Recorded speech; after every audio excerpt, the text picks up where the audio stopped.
إن الحمد لله نستعينه ونستغفره ونؤمن به ونتوكل عليه ونعوذ به من شرور أنفسنا ومن سيئات أعمالنا من يهده الله فلا مضل له ومن يضلله فلا هادي له أشهد أن لا إله إلا الله وحده لا شريك له وأشهد أن محمدا عبده ورسوله اللهم صل على سيدنا محمد وعلى آل سيدنا محمد وعلى أصحاب سيدنا محمد والتابعين أجمعين أما بعد.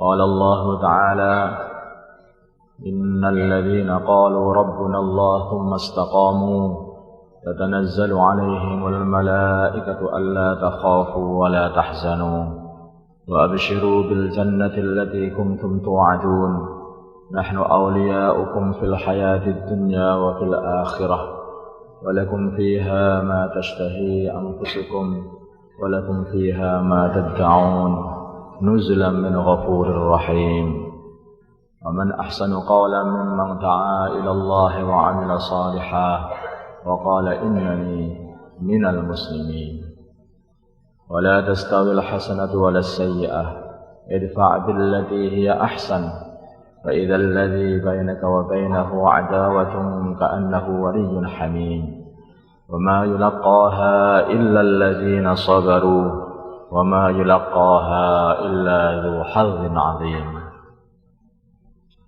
Hadirin yang dimuliakan Allah Subhanahu wa taala, nikmat Allah yang telah diturunkan kepada kita ini begitu banyaknya sehingga susah untuk dihitung. Mulai nikmat yang mungkin tidak pernah kita rasakan bahwa itu adalah sebuah nikmat, yaitu suatu kesehatan. Kita telah dibuat oleh Allah Subhanahu wa taala bisa melek, bisa bangun, bisa berjalan, bisa sholat, bisa ziarah ke tangga-tangga kita, ziarah ke saudara-saudara kita. Ini adalah nikmat yang besar dari Allah Subhanahu wa taala yang mungkin saja tidak pernah kita rasakan bahwa ini adalah suatu nikmat. Semua nikmat ini akan kita rasakan bila mana kita telah mengalami, semoga Allah selamatkan diri kita, yaitu ketidakmampuan mengangkat kaki, tidak kemampuan mengangkat tangan, tidak mampu bicara, sakit sana, sakit sini, baru kita paham, ternyata aku bisa berjalan ini nikmat dari Allah. Ternyata aku bisa bicara ini nikmat dari Allah. Ternyata aku ini bisa berpikir nikmat dari Allah. Ternyata bisa melek ini nikmat dari Allah. Masya Allah. Itulah manusia, lupa terus saja. Ini manusia paling suka lupa.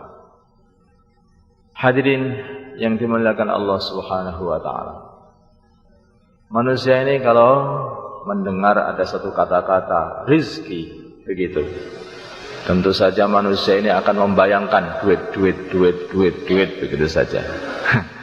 Karena apa? Karena yang berharga di otak manusia kebanyakan itu adalah duit.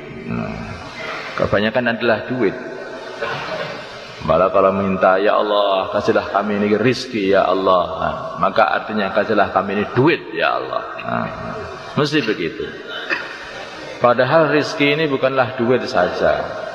Rizki ini adalah lebih luas lagi daripada duit. Kesehatan itu juga rizki. Ya memanglah duit itu juga rizki. Makanan-makanan itu juga rizki. Istri yang solehah itu juga rizki. Anak yang soleh itu juga rizki. Ini rizki dari Allah. Kecerdasan itu juga rizki. Hadirin yang dimuliakan Allah Subhanahu wa ta'ala, ada pembagian dari Allah Subhanahu wa ta'ala yang lebih hebat dari segala rizki-rizki yang pernah kita bayangkan, yaitu bila mana kita dikasih rizki berupa iman dan Islam. Ini bukan sembarang rizki, ini iman dan Islam ini. Kalau orang sudah dikasih iman dan Islam ini, artinya dia ini akan dicintai Allah ketika di dunia, Dan siapa saja yang dicintai Allah ketika di dunia ini juga akan dicintai Allah ketika nanti di akhirat. Apa ada ini pemberian Allah kepada seorang hamba yang melebihi iman dan Islam? Kita dikasih dalam hati kita ini rasa, yaitu kepinginan ke masjid ketika kita mendengar azan. Allahu Akbar, Allahu Akbar, hayya 'alas shalah, hayya 'alal falah. Langsung di hati itu pengen ke masjid. Oh, ini adalah satu pemberian yang begitu hebat. Artinya kita ini masih dicintai oleh Allah Subhanahu wa taala. Maka hadirin yang dimuliakan Allah Subhanahu wa taala, kalau seumpama manusia ini bisa meletakkan yang berharga dihargai, yang kurang berharga kurang agak diturunkan penghargaannya. Alangkah kalau orang akan lurus begitu kehidupannya. Mana yang harus diutamakan, mana yang harus diakhirkan, mana yang harus didahulukan, mana harus diurungkan. Ini semua kalau paham betul manusia ini, maka hidupnya akan lurus, hidupnya akan bahagia. Maka hadirin yang dimuliakan Allah Subhanahu wa taala. Tetapi setiap perkara ini selalu menonjolkan dirinya masing-masing. Maka harta pun juga menonjolkan dirinya. Wahai Pak Fulan, saya ini adalah sangat penting. Kalau Bapak tidak punya akak kami, maka Bapak akan kemelaratan. Bapak tidak akan bisa makan, Bapak tidak akan dihormati, Bapak akan begini. Kemudian datang lagi, yaitu mungkin pangkat akan datang. Wahai Pak Fulan, kalau Bapak tidak punya aku ini, maka Bapak tidak akan dihormati, maka Bapak tidak akan mulia di dunia. Siapa yang gubris, tidak ada yang melihat, tidak ada begini, tidak begini. Semua yang memunculkan diri sendiri sini. Semua perkara-perkara ini, si harta, si pangkat, si ini, si itu. Tapi ada satu perkara yang sebetulnya memunculkan juga dirinya, tetapi tidak pernah kita gubris, yaitu amal.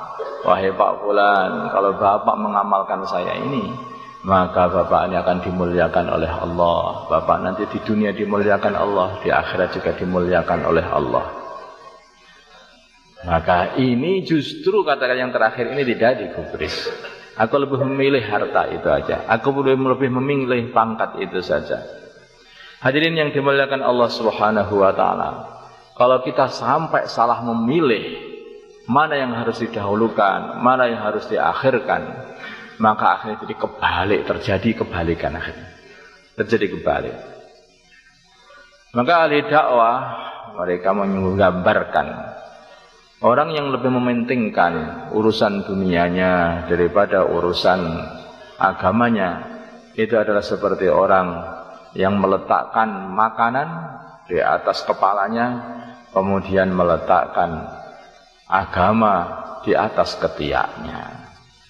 Ketika makanan ini sudah mau jatuh dari kepalanya, maka diangkat kedua tangannya untuk memegang makanan itu, dan agamanya jatuh katanya. Sebaliknya, kalau orang itu mendahulukan agama dan mengakhirkan yang lainnya, maka seperti orang yang meletakkan tadi agama ditaruh di kepala, kemudian dunia ditaruh di ketiaknya. Bila mana agama ini goncang, maka agama dipegang kenceng, walaupun harus dunianya harus jatuh demi agama. Hadirin yang dimuliakan Allah Subhanahu wa taala, hal perkara ini juga sudah dicontohkan oleh baginda Nabi Muhammad sallallahu alaihi wasallam. Baginda Nabi Muhammad sallallahu alaihi wasallam ketika beliau berdakwah di Mekah, maka semua penghargaan dari orang Quraisy ini jadi terlepas semuanya dari baginda Nabi. Hadirin, baginda Nabi ini bukanlah orang yang hina, bukan. Ini adalah orang yang mulia. Beliau sangat dimuliakan, sangat dicintai oleh orang-orang Mekah. Ketika suatu kali pernah terjadi, yaitu ambruknya Ka'bah, kemudian Ka'bah dibangun kembali oleh orang-orang Quraisy. Kemudian masalah peletakan batu hitam, yaitu Hajar Aswad, jadi permasalahan di kalangan mereka, pimpinan-pimpinan mereka. Seorang mengatakan yang paling berhak meletakkan Hajar Aswad adalah kami, adalah saya. Satunya lagi, saya juga berhak, saya lebih berhak, saya lebih berhak. Akhirnya mereka berantem satu sama lain. Tetapi ada satu kesepakatan di antara mereka, bagaimana kalau kita minta yaitu pengadilan daripada Muhammad sallallahu alaihi wasallam. Waktu itu baginda Nabi belum jadi nabi. Maka mereka semua sepakat, oh iya, kalau yang memutuskan adalah Muhammad, maka kami semua ridha. Kami semua siap diputuskan apa saja kalau yang memutuskan Muhammad. Ini baginda Nabi Muhammad sallallahu alaihi wasallam ketika beliau belum diutus sebagai seorang nabi. Maka orang-orang Quraisy pun sangat menghormati baginda Nabi Muhammad sallallahu alaihi wasallam. Pokoknya apa keputusan baginda Nabi mereka siap. Maka hadirin yang dimuliakan Allah Subhanahu wa taala, baginda Nabi akhirnya memberi keputusan begini saja. Hajar Aswad diletakkan di atas kain, kemudian semua pimpinan-pimpinan kaum ini mengangkat bareng-bareng kainnya. Bagaimana kalau begitu? Kalian sepakat? Wah, kalau begitu enak, semuanya bareng-bareng mengangkat. Nah, akhirnya bareng-bareng mengangkat. Ketika sudah dekat di tempatnya Hajar Aswad, baginda Nabi yang meletakkan Hajar Aswad itu. Maka hadirin yang dimuliakan Allah Subhanahu wa taala, inilah baginda Nabi.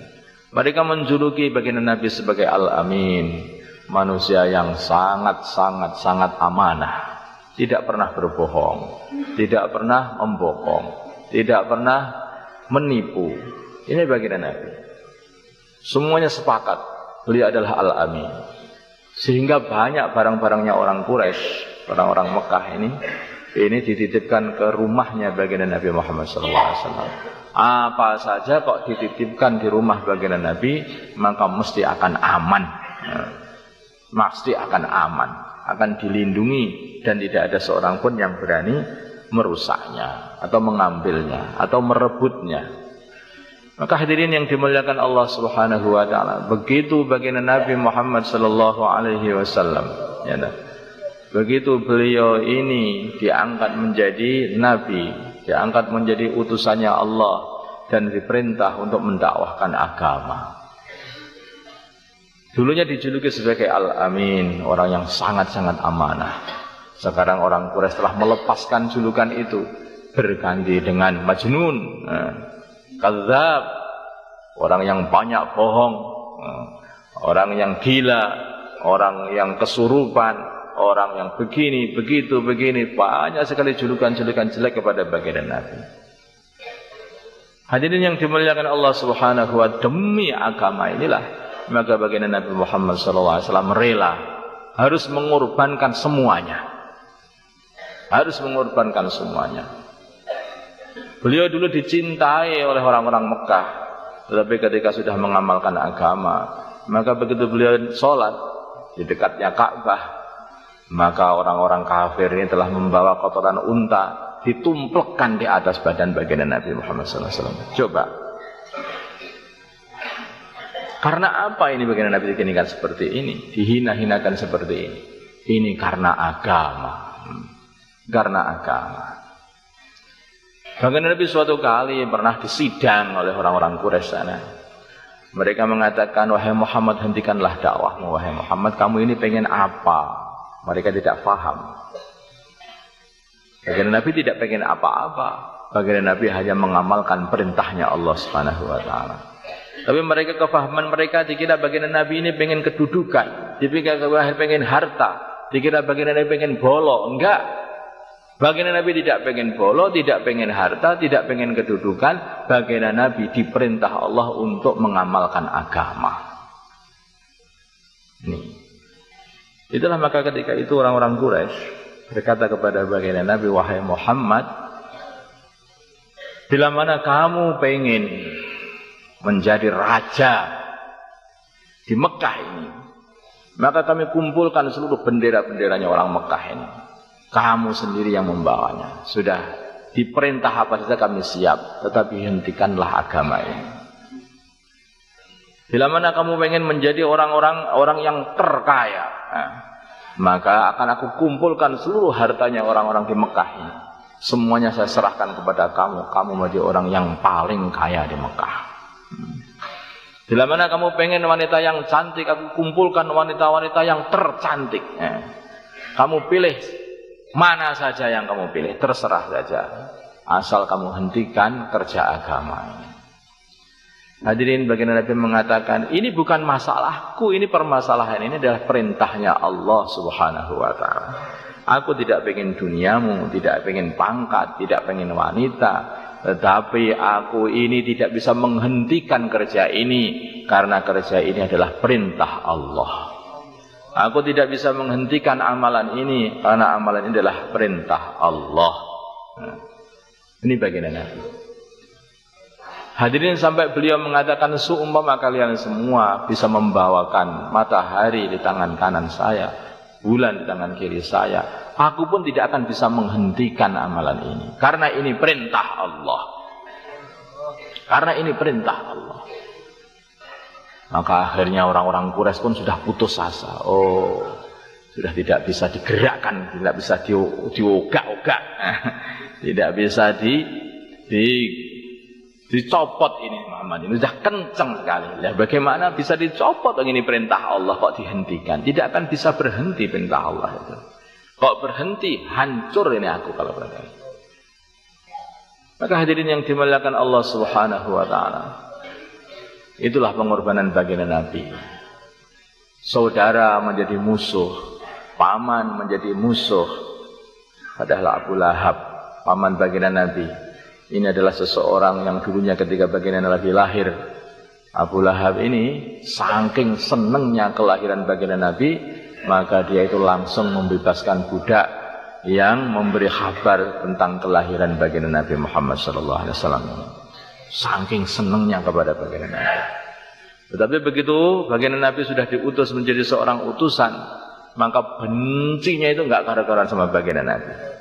Pamannya yang paling mencintai berubah menjadi paling membenci, yaitu Abu Lahab.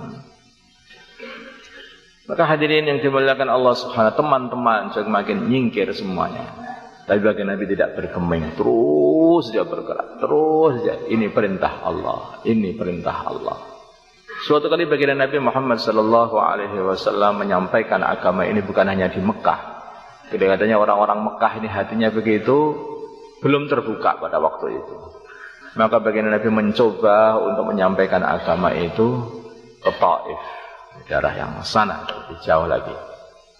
Hadirin, maka di sana baginda Nabi tidak disambut dengan ramah.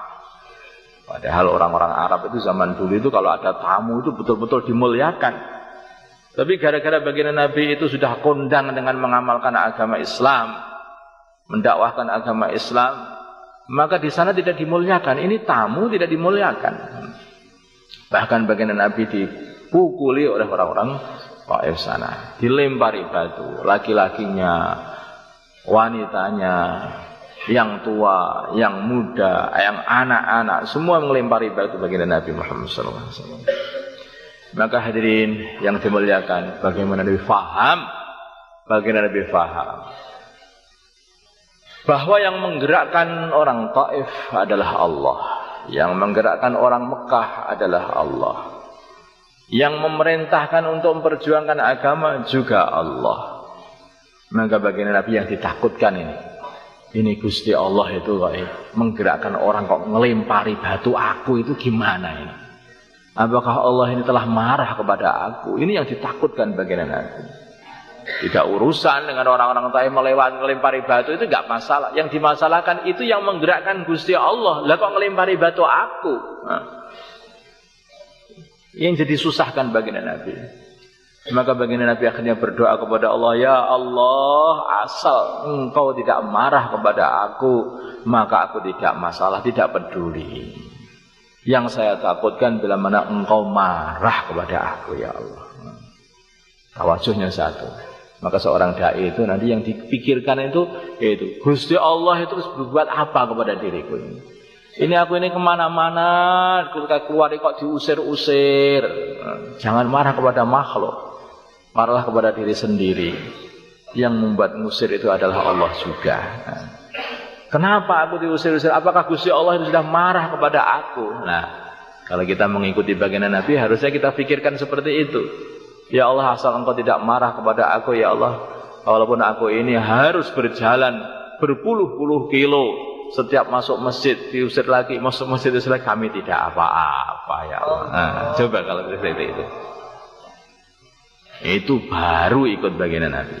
Tapi kalau sudah menggerutu, oh memang di sini ini nggak ada hidayah kelihatannya ini. Nah, ini belum terbuka hatinya orang sini, tertutup rapat ini. Kemungkinan ini memang ahli neraka. Apalagi ini bahaya kalau sudah seperti ini. Kita tidak ikut baginda Nabi. Kalau baginda Nabi memahami juga seperti itu, memahaminya ini. Kenapa aku dibuat seperti ini? Kenapa aku dibuat seperti ini oleh Allah? Asal Engkau tidak marah kepada aku, ya Allah, aku tidak peduli. Illam takun bika aliyya ghadab wala ubali. Kata baginda Nabi. Hadirin yang dimuliakan Allah Subhanahu wa taala. Tetapi ternyata semuanya itu adalah ujian. Memanglah Gusti Allah selalu menguji. Am hasibtum an tadkhulul jannata wa lamma ya'tikum mathalul ladzina khalau min qablikum massathumul ba'sa wad-dharra. Kamu pengen masuk surga?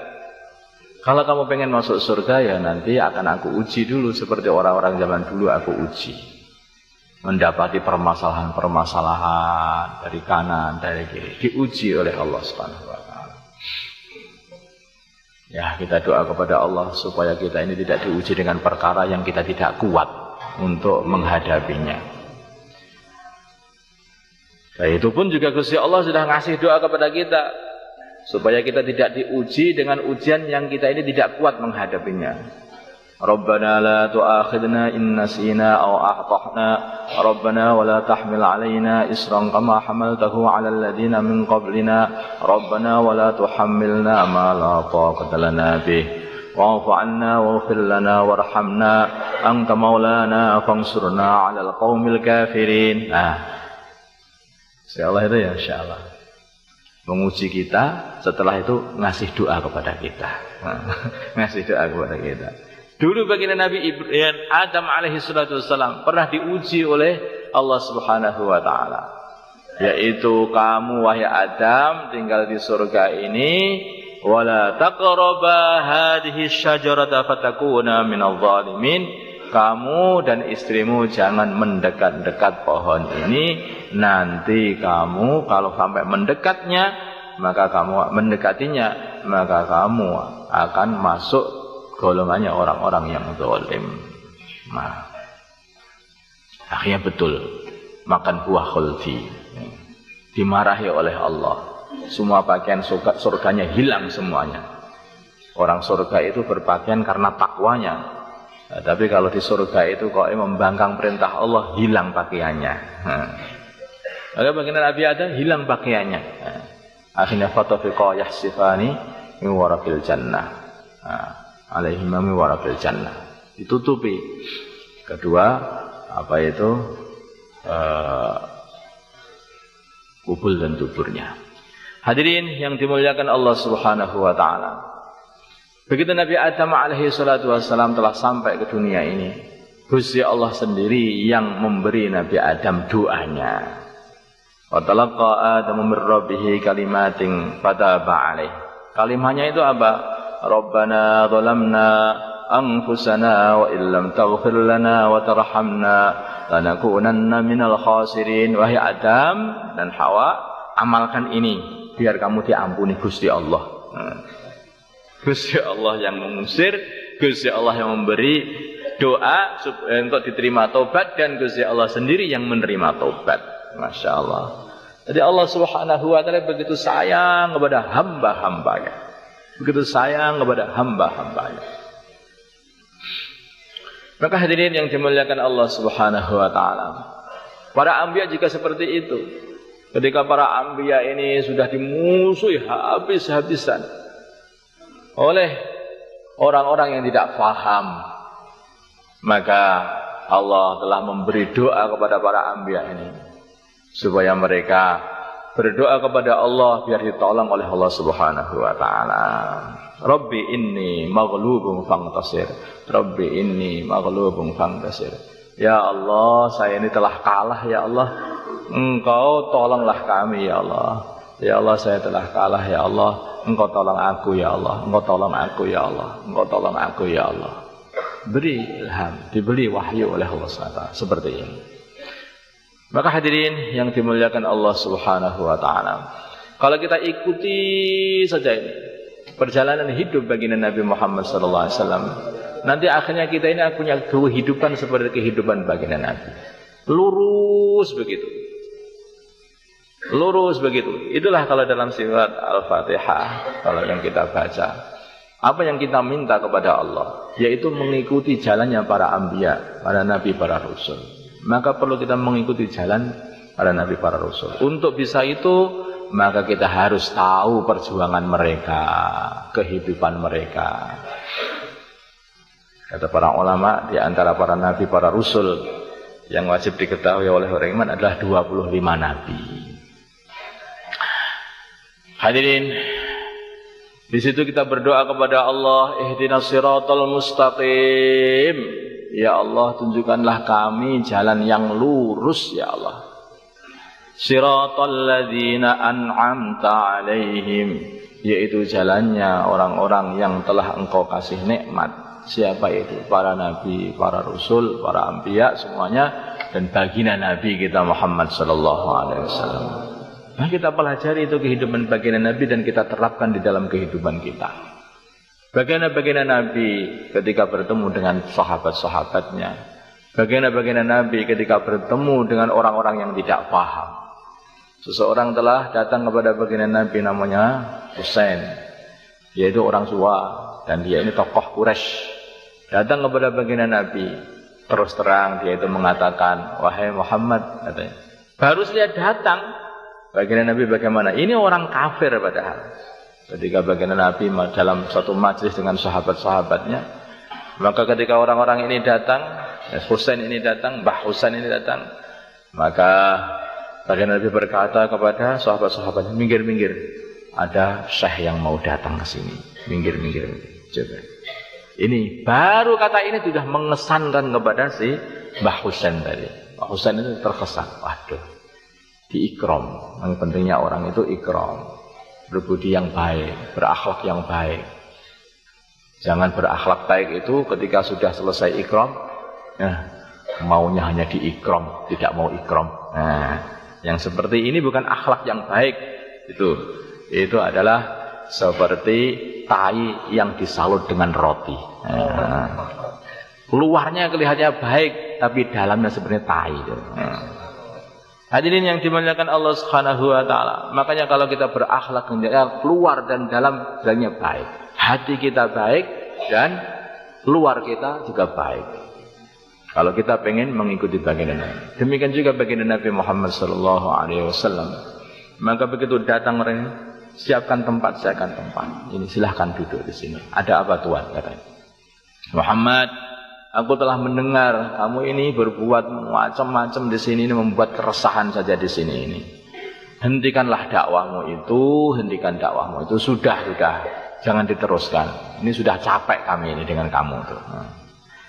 Hadirin, maka baginda Nabi Muhammad sallallahu alaihi wasallam, beliau tidak marah, maka beliau pun berkata, Syekh, kalau Syekh itu mempunyai masalah, maka berdoa kepada siapa? Berdoa kepada Allah, katanya. Berdoa kepada Allah.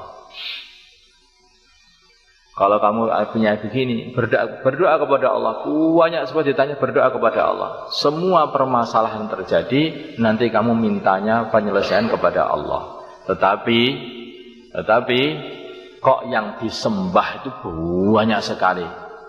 Kok tidak nyembah Gusti Allah? Apakah itu benar kira-kira seperti itu? Karena orang-orang Quraisy itu bukan berarti nggak ngerti Gusti Allah. Mereka musyrikun, mereka menyekutukan Allah. Mereka kenal kepada Allah Subhanahu wa taala. Mereka kalau sudah kelaparan, sudah bermasalah macam-macam, nanti mereka akan berdoa kepada Allah, ya Allah, ya Allah, ya Allah. Seperti itu. Nah, tetapi kalau keadaan itu aman, yang disembah Lata, Uzza, Manah, semua mana disembah itu. Banyak berhala itu yang disembah itu. Maka hadirin yang dimuliakan, baginda Nabi sudah paham permasalahan itu. Maka ditanya itu, kalau ada masalah kamu minta sama siapa untuk diselesaikan masalahnya? Minta kepada Allah. Kenapa kamu menyembah yang lain ketika enggak ada permasalahan? Diam saja. Oh iya. Terus bagaimana ini kalau seperti itu? Ya masuklah Islam kalau begitu. Sembahlah Allah, jangan nyembah yang lain tidak bisa berbuat apa-apa. Hadirin langsung keluar dari majelis itu, Mbah Husain itu masuk Islam. Nah, Masya Allah. Ini karena baiknya akhlaknya baginda Nabi. Ada lagi seseorang yang datang kepada baginda Nabi Muhammad sallallahu alaihi wasallam, anak muda. Maka anak muda itu datang kepada baginda Nabi. Wahai baginda Nabi Muhammad sallallahu alaihi wasallam, saya pengen satu perkara. Pengen apa? Saya pengen saya diizini untuk berzina, katanya. Maka hadirin yang dimuliakan Allah Subhanahu wa taala, baginda Nabi tidak marah. Hanya ditanya seperti itu. Maukah kamu bila mana ada seseorang menzinai ibumu? Oh, tidak mau. Maukah kamu bila mana seseorang menzinai adik perempuanmu atau saudara perempuanmu? Ya tidak mau. Maukah kamu bila mana seseorang menzinai anakmu? Aku tidak mau. Marah. Demikian juga orang lain akan marah dan tidak terima bila mana ibunya, anaknya, saudara perempuannya dizinai oleh orang lain. Pegang dadanya oleh baginda Nabi, maka langsung berubah seketika. Tidak ada perkara yang dibenci di dunia ini melebihi perzinaan, katanya. Ini baginda Nabi begitu hikmah sekali. Begitu hikmah baginda Nabi ini. Begitu lembut, dan baginda Nabi juga menyarankan satu kelembutan. Kalau kemudian bermuasyarah, hendak bermuasyarah dengan lembut. Sampai baginda Nabi mengatakan, inna rifqa la yudha'u ala syai'in illa zana. Satu kelembutan ini tidak diletakkan kepada apapun kecuali mesti akan menghiasinya. Yang lembut. Yang lembut. Hadirin yang dimuliakan Allah Subhanahu wa taala. Baginda Nabi Muhammad sallallahu alaihi wasallam akhirnya dalam perjalanannya itu, akhir-akhirnya itu loh, kelihatannya itu koyok nggak berhasil berdakwah di Mekah ini. Karena hasil akhir dari dakwah beliau itu, yaitu malah diusir dari Mekah. Malah diusir dari Mekah. Akhirnya baginda Nabi pindah ke Madinah. Sebetulnya orang itu akan dikatakan sebagai berhasil di dalam dakwah, itu bukan dari hasil yang nyata ini, bukan. Seseorang akan dikatakan dia berhasil dakwahnya bila mana dia terus mengamalkan perintah Allah walaupun dengan banyak rintangan-rintangan.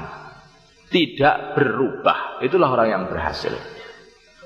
Maka ketika itu baginda Nabi ketika bersama malaikat Jibril sallallahu alaihi wasallam, baginda Nabi adalah diperlihatkan oleh Allah para nabi yang datang dengan membawa kaumnya yang banyak. Ada yang kaumnya yang satu kampung, ada yang kaumnya itu hanya 3 orang, ada yang datang sendirian, tidak punya pengikut sama sekali. Apakah mereka itu tidak berhasil? Berhasil. Mereka berhasil. Karena keberhasilan seorang hamba itu, keberhasilan seorang dai itu bila mana dia mengamalkan amalannya. Kalau sudah mengamalkan itu sudah berhasil. Apapun yang akan terjadi itu sudah urusannya Allah Subhanahu wa taala. Maka sampai Allah itu berkata kepada baginda Nabi, berfirman kepada baginda Nabi, innaka la tahdi man ahbabta walakinnallaha yahdi man yasha. Engkau tidak akan bisa memberi hidayah wahai Muhammad, tapi yang memberi hidayah itu adalah Allah. Walaupun orang itu kamu cintai pun kamu tidak akan bisa memberi hidayah. Yang memberi hidayah adalah Allah. Tugas kita ini adalah melakukan perintah Allah, mengamalkan perintah Allah. Sudah amalkan saja, amalkan saja, amalkan saja. Kalau agama ini diamalkan dan terus istiqomah di dalam mengamalkannya, maka nanti akan tumbuh satu keberkahan. Tumbuh satu keberkahan. Baginda Nabi mengamalkan agama ini di Mekah. Kelihatannya hasilnya adalah diusir. Ternyata Allah telah menurunkan hidayah itu di Madinah. Bukan di Mekahnya, tapi di Madinah. Baginda Nabi datang ke Madinah disambut tala'al badru alaina min thaniyatil wada'. Wajib syukru alaina ma da'a lillahi ta. Orang-orang Madinah berbondong-bondong keluar berhari-hari sampai 1 Jumat penuh menunggu kedatangan baginda Nabi Muhammad sallallahu alaihi wasallam. Ditunggu-tunggu baginda Nabi. Mereka ketika melihat baginda Nabi dengan penuh sukacita, semua pengen rumahnya dimasuki oleh baginda Nabi. Sampai baginda Nabi sudah begini saja, bingung oleh baginda Nabi. Ini begini saja. Ini ontaku itu biar berjalan, mau berhenti di mana ya rumah itulah yang aku masuki. Akhirnya berhenti itu rumahnya Abu Ayyub Al-Ansari. Begitu. Jadi kita berdakwah. Mungkin Allah akan turunkan hidayah nanti di Amerika sana. Kita berdakwah, mungkin Allah akan turunkan hidayah di Rusia sana. Kita tidak tahu. Kita tidak tahu. Hadirin, awalnya dakwahnya baginda Nabi adalah di Mekah. Tetapi yang dapat hidayah adalah orang Madinah. Begitu sekian tahun di Madinah, baru orang Mekah itu dapat hidayah, baru masuk Islam. Padahal itu di mana-mana tempat, di kabilah-kabilah sana itu sudah masuk Islam. Orang Mekah itu yang terakhir masuk Islam malah. Maka hadirin yang dimuliakan Allah Subhanahu wa taala, satu saja, jangan sampai kita ini meninggalkan dakwah. Meninggalkan amalan agama. Apapun yang terjadi. Kalau itu kita istiqomah betul, memanglah pertolongan Allah akan terus datang nanti akhirnya. Sebaliknya kalau kita ini tidak istiqomah, namanya enggak istiqomah, pertolongan yang sudah datang itu pun bisa terjabut. Dan itu sudah ditunjukkan, yaitu ketika Uhud, kejadian Uhud itu. Mereka para sahabat sudah istiqomah, ikut perintahnya baginda Nabi Shallallahu Alaihi Wasallam. Apa sih yang diperintah baginda Nabi itu ikut oleh mereka para sahabat itu. Tetapi suatu kali ini ada yang tidak istiqomah, tidak semuanya. Tetapi ada yang tidak istiqomah di dalam jamaah ini.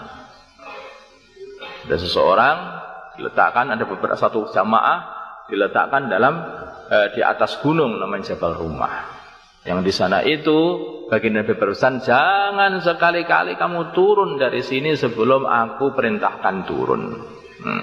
Biasanya para sahabat itu kalau sudah diperintah begini, enggak selalu istiqomah ikut perintah baginda Nabi. Tapi enggak tahu ya, namanya manusia itu sering berubah-ubah hatinya itu. Kadang-kadang senang berubah, takut berubah, jadi sering berubah-ubah.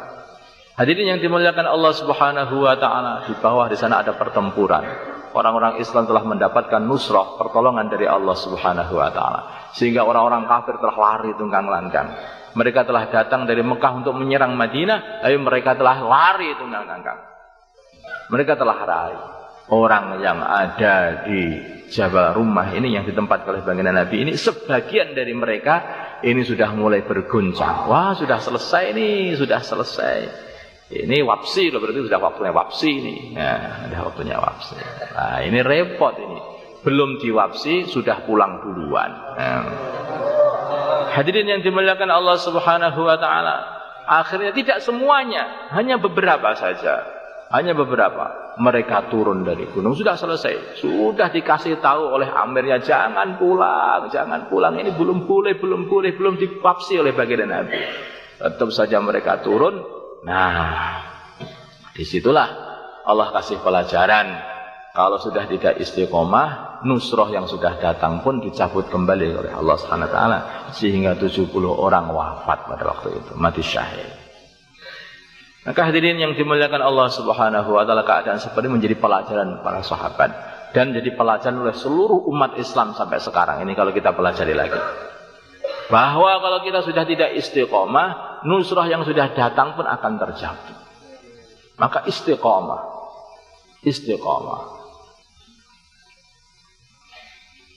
Maka di sini tadi ini istiqomah ini dikatakan oleh para ulama sebagai sesuatu yang paling hebat di dalam amal agama ini. Al-istiqomah khairun min alfi karamah.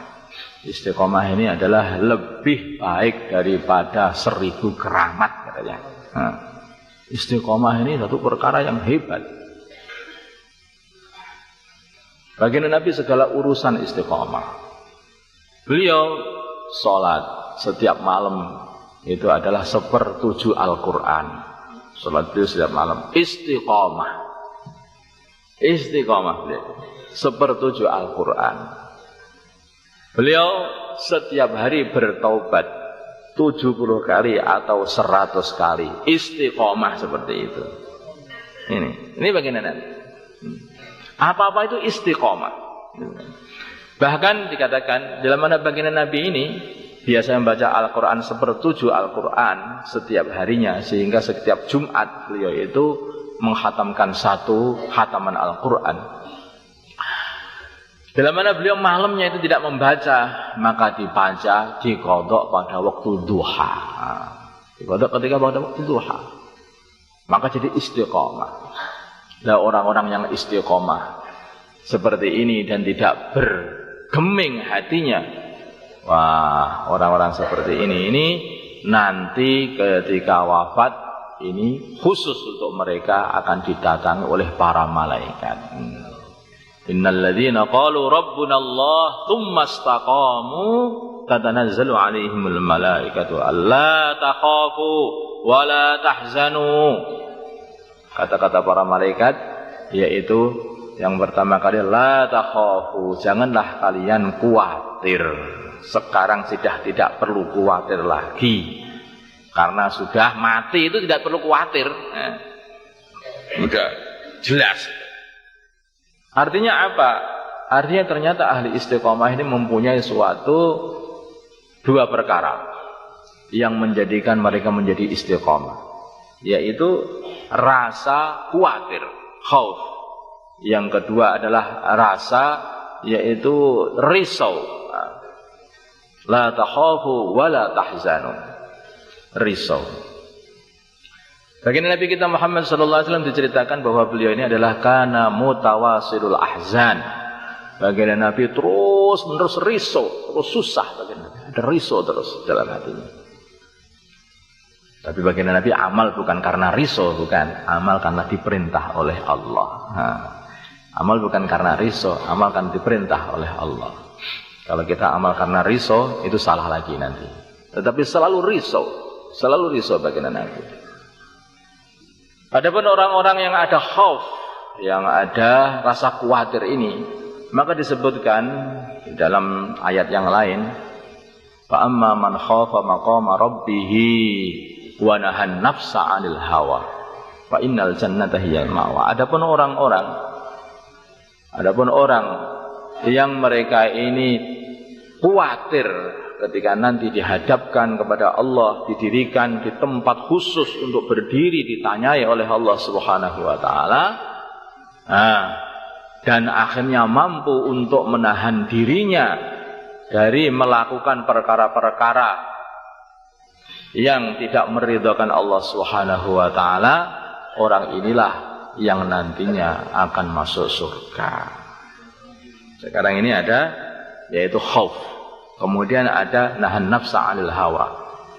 Semua yang membuat seseorang itu tidak istiqomah itu adalah karena pengen sak penake dhewe, pengen penak dhewe, pengen mengikuti nafsu. Aku ini sudah istiqomah 20 tahun salat tahajud. Tapi kadang-kadang nafsu itu datang. Nafsu itu datang.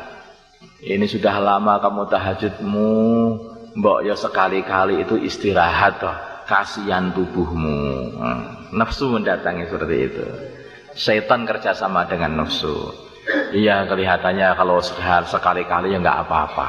Sekali dia berhenti, besoknya lebih enak ternyata istirahat itu. Kedua kali, oh lebih enak lagi. Ketiga kali, kelihatannya kalau nggak usah sholat tahajud, wong sholat fardu juga sudah diamalkan, ya nggak masalah. Tetap masuk surga saja.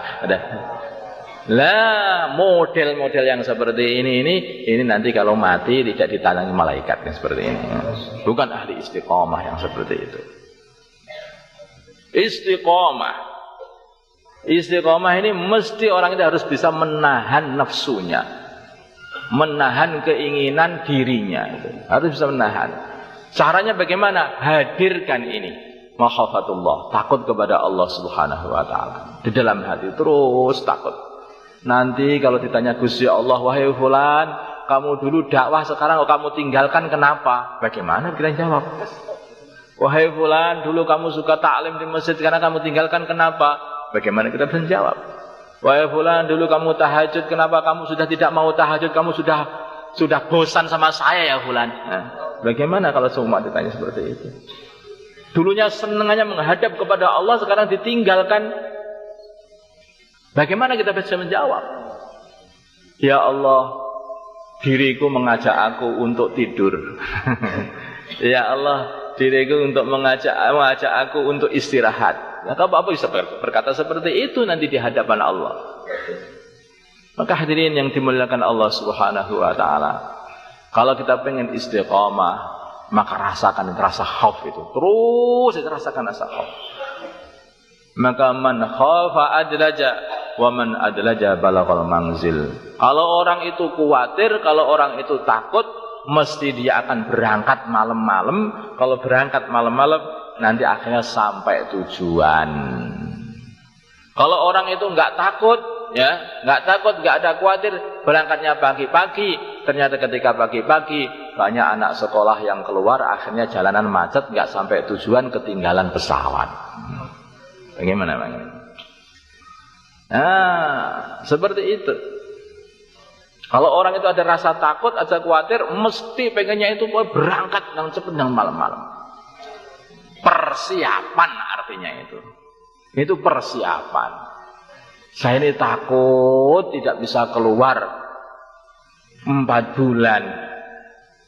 Nah ini sudah waktunya panen. Ini sebentar lagi panen, aku nggak segera keluar sekarang. Wah itu bahaya.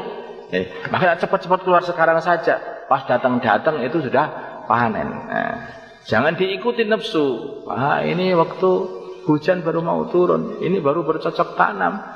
Kalau nanti kamu nggak bercocok tanam, kamu nanti nggak bisa panen. Bercocok tanam. Selesai cocok tanam, sudah selesai. Nanti ada pengen keinginan, nafsunya akan datang. Kalau kamu biarkan, nggak kamu rabuk, nggak kamu awasi, tangan tikus itu nanti tanamanmu. Ya aku tak tunggu dulu, tak nunggu tikus. Lebih baik kumpul dengan tikus daripada kumpul dengan orang masjidan. Coba, akhirnya gali di rumah lagi. Ketika sudah menjelang panen, nah siapa nanti itu tanamanku yang manen kalau nggak ada aku? Panen lagi. Kemudian datang lagi, nanam lagi, nunggu lagi, panen lagi, nanam lagi, nunggu lagi, panen lagi, nggak keluar seumur hidup akhirnya. Ya mesti seperti itu keinginan nafsu dan setan. Terus membujuk supaya kita ini menyibukkan diri pada perkara-perkara yang tidak ada gunanya sebetulnya. Hadirin, mungkin kita ada yang mengatakan gak ada gunanya, bagaimana memangnya kita kalau nggak cari duit atau kita nggak cocok tanam, ya kita nggak akan bisa makan. Hadirin yang dimuliakan Allah Subhanahu wa taala, seumpama kita ini tidak dikasih apapun di dunia ini, tetapi dikasih surga yang sudah gendah begitu oleh Gusti Allah, milih mana kita? Nah, milih mana? Atau kita dikasih apapun oleh Allah dan dijadikan raja yang hebat, tetapi sudah dijanjai, tapi nanti kamu di neraka. Bagaimana? Milih mana? Maka para ulama memberi perumpamaan. Ada satu negeri, yang negeri ini mempunyai aturan. Siapa saja yang dijadikan raja akan dibatasi, yaitu hanya boleh menjadi raja selama 5 tahun. Tapi setelah 5 tahun harus dibuang di hutan. Harus dibuang di hutan. Maka banyak orang itu, raja-raja yang dibuang di hutan itu sudah nggak tahu dimakan macan, dimakan sana, makan sini. Tapi ada satu raja yang pinter ini, dijadikan raja di dunia ini. Kemudian setelah itu dia tidak memikirkan, yang dipikir bukan kerajaannya di dunia, tapi yang dipikir bagaimana keselamatannya setelah 5 tahun nanti. Maka akhirnya dia kirimkan beberapa bahan-bahan untuk membuat rumah di hutan. Nah, dibuat sana 1, 2, 3 terus selama 5 tahun di hutan sana telah buat kerajaan di sana. Nah, begitu sudah habis kamu 5 tahun kamu harus dibuang di hutan. Aku suka dibuang di hutan sekarang. Ini raja pinter, dibuang plung di hutan. Ternyata di sana sudah ada kerajaan yang hebat untuk dia yang dia bangun sendiri. Hadirin yang dimuliakan Allah Subhanahu wa taala, kita ini di dunia. Kalau kita ini juga nanti juga begitu. Kita dibatasi kurang lebih 60 tahun. Nah, ada juga yang baru 20 tahun, ada juga yang macam-macam, yang lebih muda lagi sudah wafat juga. Nah, dibatasi. Kalau sudah selesai dari dunia, dijadikan raja di dunia ini, maka kita akan dibuang sana yaitu di neraka. Wa imminkum illa wariduha. Nah, semua orang ini mesti akan melewati neraka. Nah, siapa yang bisa menyelamatkan dirinya, itulah yang akan selamat. Yang tidak mau usaha untuk menyelamatkan dirinya, terbuang di neraka sana. Seperti perumpamaan para ulama tadi. Maka ada orang yang pinter, begitu dia dijadikan hidup di dunia ini, menjadi raja keluarganya, dia tidak mikir ketika di dunia ini. Tidak, aku harus mengirimkan bahan-bahan ke akhirat sana, sehingga ketika aku nanti dibuang di akhirat sana, aku senang dibuang. Ya, dibuang saja ke sana. Buang langsung, ternyata masuk surga, sudah punya rumah di sana. Gimana Pak? Nah, Masya Allah, ini orang pintar. Itulah maka bagian katakan al-kayyisu man dana nafsahu wa amil lima ba'dal maut. Orang yang pintar itu orang yang mau menahan diri, menundukkan diri, terus amal untuk setelah kematian. Nah, siapkan sana, kirimkan zikir ke sana. Karena di sana itu tidak ada toko bangunan. Kalau kita mau cari toko besi, di surga sana tidak ada toko besi. Baginda Nabi pernah lewat, perlihatkan surga, sedang dibangun habis-habisan. Mendadak orang yang membangun itu berhenti. Loh, kenapa ini? Kok berhenti? Ini yang di dunianya itu sedang berhenti, sedang tidur sekarang. Nah, bahannya habis. Nah, bahannya apa? Bahannya adalah zikrullah. Nah, kemungkinan ini yang di dunia itu, tidurnya itu tidak dengan adab-adab tidur, sehingga bahannya habis. Kalau tidurnya dengan adab-adab tidur, insya Allah masih ada bahannya lagi. Minimal paku-paku, apa gitu masih ada sana. Hadirin yang dimuliakan Allah Subhanahu wa taala, ya Allah. Sekarang ini kita diajari oleh ahli dunia supaya menyimpan harta di dunia. Menyimpan harta di dunia. Dan kita diajari oleh Al-Quran supaya menyimpan harta di akhirat sana. Kalau kita simpan harta itu di dunia, maka siapa yang akan memperoleh harta itu? Diri kita? Bukan. Harta yang kita simpan itu bukan harta kita, tetapi harta yang kita simpan itu adalah hartanya ahli waris kita, bukan harta kita. Maka baginda Nabi bertanya kepada para sahabat radhiyallahu taala anhum, siapa di antara kalian yang lebih mencintai harta ahli warisnya daripada hartanya dia sendiri? Sahabat-sahabat, ya enggak ada baginda Nabi, tentu saja kami semua lebih mencintai harta sendiri daripada harta ahli waris. Harta yang kamu tinggal di dunia itu adalah harta ahli warismu, sedangkan harta yang kamu kirimkan di akhirat itulah hartamu. Nah, itulah hartamu. Maka kalau kita ini pengen bisa menikmati harta yang kita kumpulkan, kumpulkan saja di akhirat. Insyaallah nggih. Nah, kumpulkan di akhirat sana. Jangan dikumpulkan di sini. Coba kalau kita kumpulkan harta di sini sampai banyak, kemudian kita tinggalkan, kemudian dibuat rebutan oleh anak-anak kita. Apalagi kalau anak-anaknya nanti itu tidak mengenal agama, sehingga harta yang kita kumpulkan dengan susah payah itu hanya dibuat untuk melakukan kemaksiatan saja. Coba, alangkah sakitnya. Bagaimana kalau kita ditanya oleh Allah, wahai fulan, Apakah kamu telah menyediakan hartamu untuk kemaksiatan anak-anakmu di dunia? Apa yang kita jawab nanti? Alangkah sakitnya. Hadirin, anak-anak kita nanti juga akan punya urusan sendiri dengan Allah. Diri kita juga akan punya urusan sendiri dengan Allah Subhanahu wa ta'ala. Kalau sudah di akhirat sana itu yang dipikir itu hanya diri sendiri. Bahkan para anbiya pun mengatakan nafsi, nafsi. Aku hanya bisa memikirkan diriku sendiri, aku hanya bisa memikirkan diriku sendiri. Nabi Adam didatangi, katanya nafsi, nafsi. Didatangi seluruh umat manusia, katanya nafsi, nafsi. Nabi Nuh didatangi, katanya nafsi, nafsi, aku hanya bisa memikirkan diriku sendiri. Nabi Ibrahim, aku hanya bisa memikirkan diri sendiri. Nabi Musa, Nabi Isa, baru baginda Nabi Muhammad SAW akan menyelesaikan permasalahan umat ini. Ini orang-orang top-topnya dunia nih. Nabi Ibrahim Abul Anbiya mengatakan nafsi, nafsi. Nabi Nuh alaihissalam awalnya Rasul yang diutus oleh Allah SWT mengatakan nafsi, nafsi. Ini Nabi Musa, kalimullah, orang yang sudah biasa jagongan sama Gusti Allah, mengatakan nafsi, nafsi. Ini Nabi Isa alaihissalam, yang berada ruhullah, diciptakan oleh Allah SWT dengan kun, jadi langsung masuk dalam perutnya Maryam. Hadirin, beliau mengatakan nafsi, nafsi. Coba, apalagi kita, apa yang kita katakan nanti?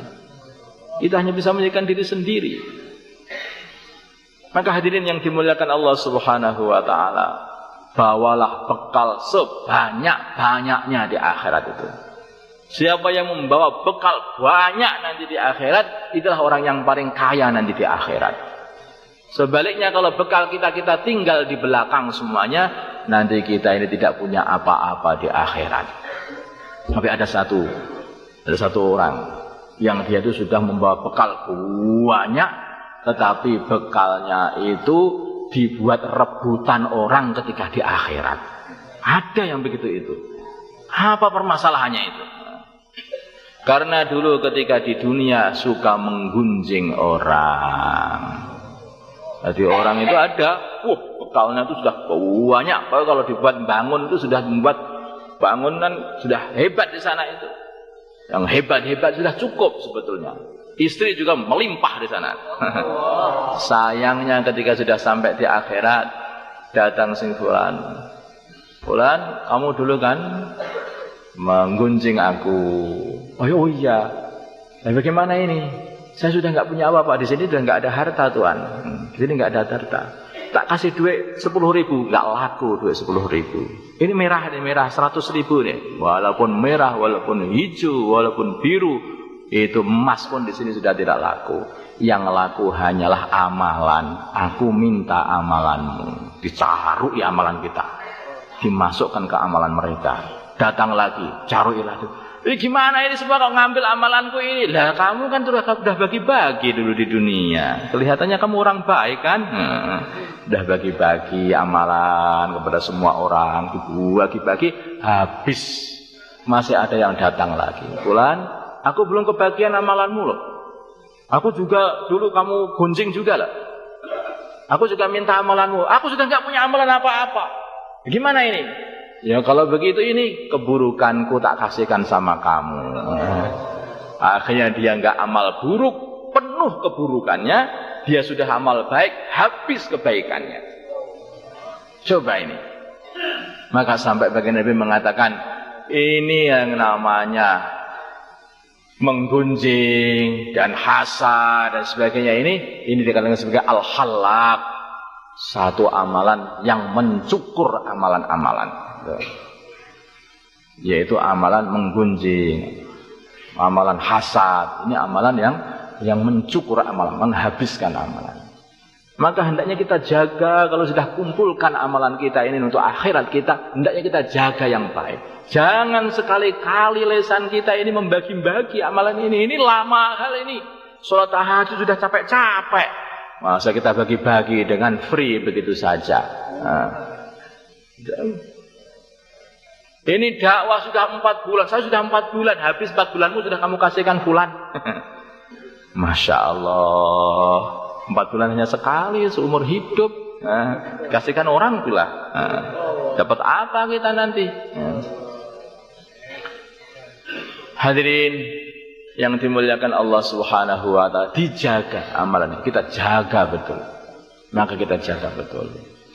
Jadi dengan cara kita jaga lisan kita ini jangan sampai menggunjing umat Islam. Sayyidina Hasan Al-Basri radhiyallahu ta'ala anhu Abdul Tabi'in, beliau ini adalah semulia-mulia tabi'in, dikasih tahu oleh seseorang, "Syekh, ada apa? Itu si fulan itu menggunjing kamu." "Oh ya, ya alhamdulillah." Nah, langsung beliau itu mencari kurma, kasih kurma satu wadah, datang ke orang ini. Sayyidina Hasan datang kepada orang yang menggunjing tadi. "Tuan, ini ada kurma, saya hanya bisa membalas kurma saja, terima kasih ya, amalan-amalanmu sudah dikasihkan sama aku, saya hanya bisa membalas kurma saja, tidak bisa sempurna balasannya, monggo silahkan." Orang itu akhirnya kapok seketika, baru sadar kalau aku menggunjing Hasan Al-Basri, habis amalku dipek dia. Dia itu sudah banyak amalannya, aku sudah sedikit amal, habislah kalau begitu amalku. Ya, akhirnya dia kapok, tidak mau menggunjing lagi. Baru paham. Maka hadirin yang dimuliakan Allah SWT, kalau kita mendengar ada seseorang yang menggunjing diri kita, maka jangan marah. Alhamdulillah, sepeda motor itu kamu, ini Pak, ini sepeda motor. Untuk apa ini? Ini untuk ini hadiah saja, karena Bapak sudah menghadiahkan amalannya dan saya hadiahkan sepeda motor saya. Tapi ini belum cukup ini, ya enggak apa-apa lah, kapan-kapan saya kasih mobil kalau punya. Itu kalau kita bisa berbuat seperti itu, Masya Allah, kita juga akan bisa menyadarkan orang dan mengapokkan orang sehingga tidak menggunjing lagi. Dapat pahala lagi seperti itu. Dapat pahala lagi. Ini dai ini seperti itu. Dai ini seperti itu. Apa saja bisa jadi dakwah. Apa saja bisa jadi dakwah. Itu namanya dai. Maka hadirin yang dimuliakan Allah Subhanahu wa taala, sampai para ulama dakwah mereka itu mengatakan dakwah itu penting. Kalau orang itu enggak ada dakwah itu, maka tidak ada semua amalan. Kenapa ada sholat? Karena ada dakwah. Kenapa ada zakat? Karena dulunya ada dakwah. Kenapa ada semuanya? Karena itu ada dakwah. Maka dakwah itu adalah sangat-sangat penting. Sangat-sangat penting. Sampai mereka mengatakan bahwa dakwah adalah maksud hidup. Dakwah maksud hidup. Ya, kalau dakwah dikatakan maksud hidup itu benar. Kalau maksudnya adalah dakwah yang untuk mencari ridha Allah Subhanahu wa taala. Tapi ada yang menyalahgunakan kata-kata dakwah maksud hidup. Yang penting dakwah, yang lain tidak usah, enggak masalah. Tidak usah zakat, tidak ada sholat, tidak usah berakhlak yang baik. Yang penting dakwah itu maksud hidup. Yang lain bukan maksud hidup, buang saja yang lain itu. Ya syahadatnya dibuang sekalian, ya. Hadirin yang dimuliakan Allah Subhanahu wa taala, yang ini salah pemahaman seperti ini. Yang benarlah dakwah itu maksud hidup, bila mana dakwah itu untuk mencari ridha Allah. Karena bagian daripada cara untuk mencari ridha Allah adalah dengan berdakwah, amar ma'ruf nahi 'anil munkar. Amar ma'ruf nahi 'anil munkar. Nah, baru itu benar kita mengatakan dakwah itu adalah maksud hidup. Dakwah itu adalah untuk mencari ridha Allah. Hidupnya manusia sebetulnya untuk apa toh? Untuk apa maksud hidup manusia? Maksudnya manusia ini diciptakan oleh Allah seperti yang dikatakan oleh Allah, "Ma khalaqtul jinna wal insa illa liya'budun." Aku tidak ciptakan jin dan manusia kecuali supaya menghamba kepada aku, kepada Allah Subhanahu wa taala. Ini yang aslinya, yang ini. Asli yang ini. Maka kita katakan dakwah maksud hidup, maksudnya dakwah supaya kita bisa menghamba kepada Allah. Insyaallah Bang ya. Dengan cara ini, karena amalan besar, dakwah itu amalan besar. Zaman dulu para masyayikh dakwah mengajari kita supaya kita mengatakan yaitu dakwah supaya masuk di dalam diri kita. Dakwah maksud hidup, fikir seluruh alam, dihantar ke seluruh alam. Bagaimana ini kalau kita amalkan ini? Insyaallah Bang ya. Fikir jangan fikir kampung. Fikir jangan fikir negeri sini saja, tapi fikir seluruh dunia. seluruh alam. Sampai dulu Maulana Umar Al-Balanpuri beliau mengatakan, katanya sekarang itu orang sudah sampai bulan. Kalau memang di bulan nanti ada kampung-kampung di sana, kita kirim jamaah untuk jauhlah di bulan juga. Kalau memang ada. Maka hadirin yang dimuliakan Allah Subhanahu wa taala, pokoknya di mana di situ ada manusia, maka seharusnya kita datangi dan kita dakwahi.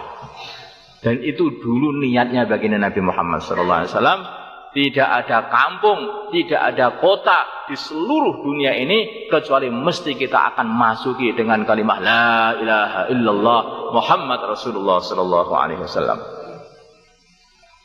Kita niatkan seperti itu. Suatu kebaikan ini dimulai dari niat akan tumbuh. Sebaliknya, kalau kebaikan ini pengen datang pada diri kita tanpa ada niat, tidak akan bisa. Tidak akan bisa. Orang-orang yang berbuat buruk itu awalnya juga begitu. Awalnya orang berbuat buruk itu jadi iblis. Awalnya iblis. Niatnya siapa? Niatnya untuk menyesatkan manusia. Kemudian datang para nabi, mereka mendakwakan agama, niatnya supaya mengembalikan manusia kepada Allah Subhanahu wa taala. Nah, kita niatkan baik. Dulu baginda Nabi kita Muhammad sallallahu alaihi wasallam, Nabi kita, Nabi akhir zaman, ini bukan hanya diutus pada satu kaum orang-orang Arab saja, tidak. Tapi beliau diutus rahmatan lil alamin, untuk seluruh alam. Untuk seluruh alam. Maka umatnya pun ketika sudah ditinggal oleh baginda Nabi, coba apa yang difahami oleh Sayyidina Abu Bakar As-Siddiq radhiyallahu taala anhu, apa yang difahami oleh Sayyidina Umar, apa yang difahami oleh Sayyidina Utsman, Sayyidina Ali, dan para khalifah-khalifah setelahnya. Semuanya, apa yang difahami oleh mereka?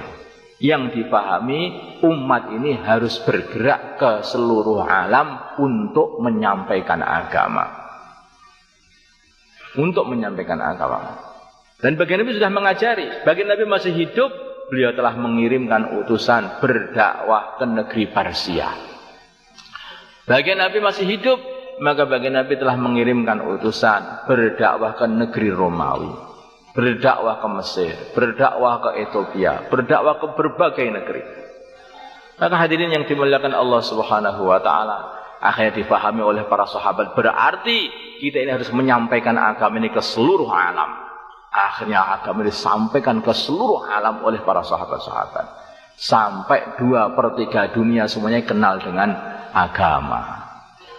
Maka hadirin yang dimuliakan Allah Subhanahu wa taala, zaman sekarang ini tidak ada satu negeri pun, hampir-hampir ya, tidak ada satu negeri yang tidak kenal agama Islam, enggak ada. Hampir-hampir. Tinggal kita ini, Masya Allah, mau ziarah kepada saudara-saudara Islam kita atau tidak.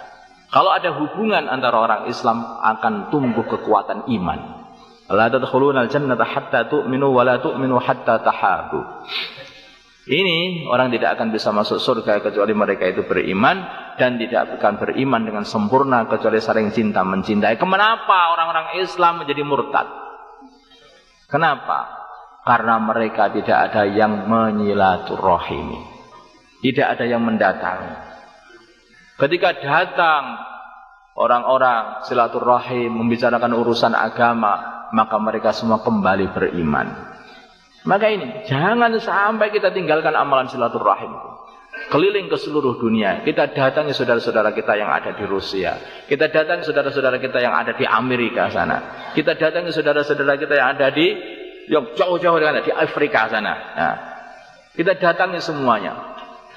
Sehingga akan tambah hari tambah kuat, tambah hari tambah kuat iman kita ini. Dan imannya seluruh umat ini. Kalau saling cinta menjadi semakin kuat. Maka hadirin yang dimuliakan Allah Subhanahu wa taala, langkah pertama, siapa yang menyediakan waktunya untuk silaturahim ke saudara-saudara kita yang ada di seluruh dunia ini, di negeri-negeri yang jauh-jauh, maka silahkan berdiri. Monggo Pak.